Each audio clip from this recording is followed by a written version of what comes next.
Hello friends, welcome back to the new video. In this video guys, we are going to talk about how to change font size in our Samsung phone. Guys, you want to change this font size, so guys you can change in your Samsung phone. In this video guys, I am going to show you guys how can you change font size in Samsung phone. So friends, now let's start video.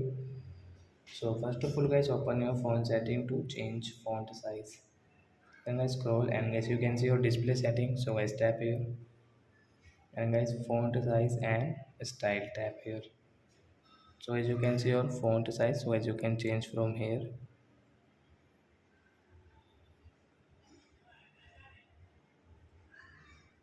So you can see this largest extra largest size.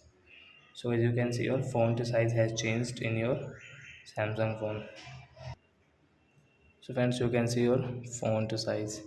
So I hope friends you have understood how to change font size in our Samsung phone. So that's it guys, thanks for watching. Now we will meet our next video with new topic. Before going guys, please go and like my video, subscribe my channel. Bye bye friends.